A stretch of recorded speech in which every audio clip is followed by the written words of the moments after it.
Hello दोस्तों, नमस्कार। मैं विकास यादव आप सभी का आइदा पावर के यूट्यूब चैनल में स्वागत करता हूं। दोस्तों, मेरे चैनल को सब्सक्राइब कर लीजिए ताकि आने वाले वीडियोस के नोटिफिकेशन आपको आसानी से मिलते रहें। आज हम एक फैक्ट के बारे में बात करने वाले हैं। फैक्ट जो आपके जीवन से जुड़ा हुआ है, आपके पुराने विज्ञान से जुड़ा हुआ है। ऐसा विज्ञान जिसे आज के वैज्ञानिक भी शोध करके साबित कर चुके हैं कि वह सत्य है, 100% सत्य है। तथ्य है कि भारतीय रसोई के चूल्हे की राख में ऐसा क्या था कि वह पुराने समय का सैनिटाइजर हुआ करती थी।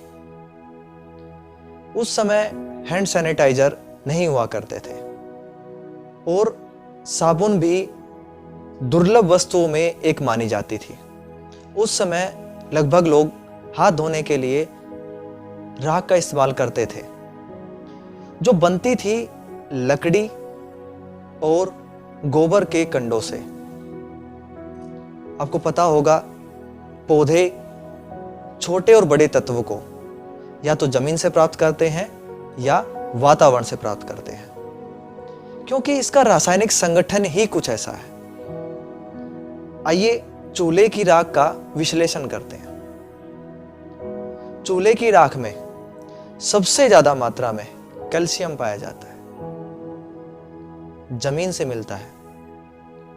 इसके अलावा potassium, aluminium, magnesium, iron, phosphorus, manganese, sodium और नाइट्रोजन, यह तत्व भी प्रचुर मात्रा में पाए जाते हैं।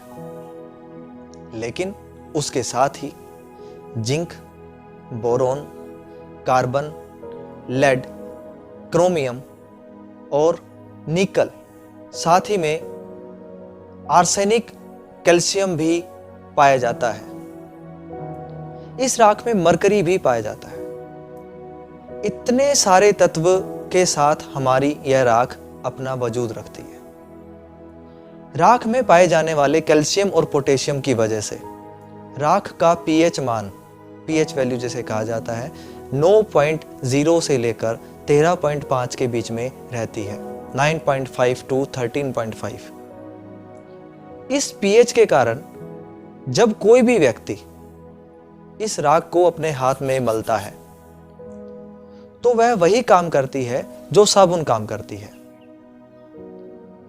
रगड़ने के बाद आपका परिणाम मिलता है कि जो आपके हाथ में जीवाणु, विषाणु मौजूद होते हैं, कीटाणु मौजूद होते हैं, उनका सर्वनाश होता है, वो खत्म हो जाते हैं।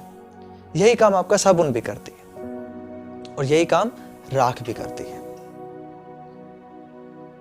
आपको एक और प्राचीन बात बताता हूं जो आज तक चली आ रही है और आगे भी चलती रहेगी। यह है हमारे सनातन धर्म की एक प्रक्रिया है दाह संस्कार। हमारे सनातन धर्म में मरणोपरांत एक संस्कार होता है जिसे दाह संस्कार कहा जाता है। दाह संस्कार में मृत व्यक्ति को जलाया जाता है।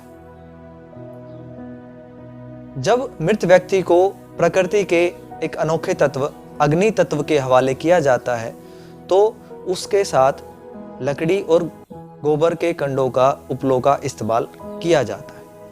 उसके बाद राख को पानी में प्रवाह करने का प्रावधान है।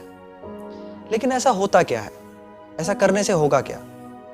देखिए, मृत व्यक्ति की राख को पानी में मिलाने से राख पंच तत्वों में विलीन हो जाती है, समाहित हो जाती है।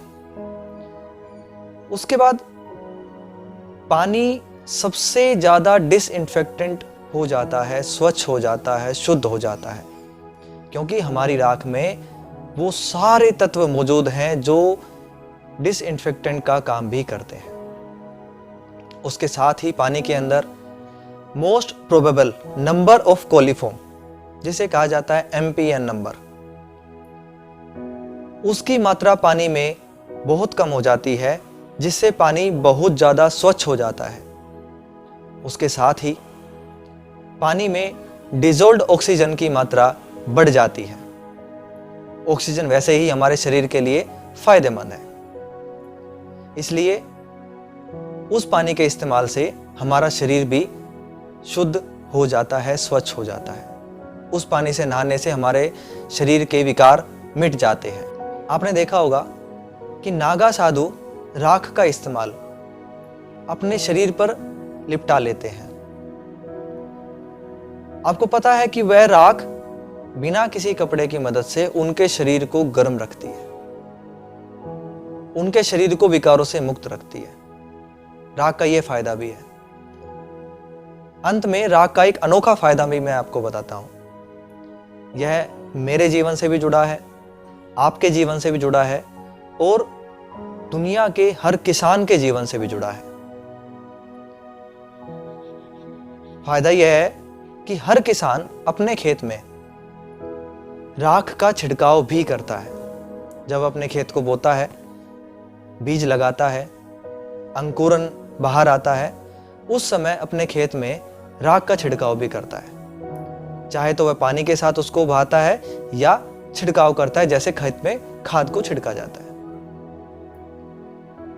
वह राख हमारे खेत में बहुत ज्यादा फायदेमंद होती है। मिट्टी में होने वाले कीटाणुओं को खत्म करती है, विषाणुओं को खत्म करती है और उपज को बढ़ाने में मदद करती है।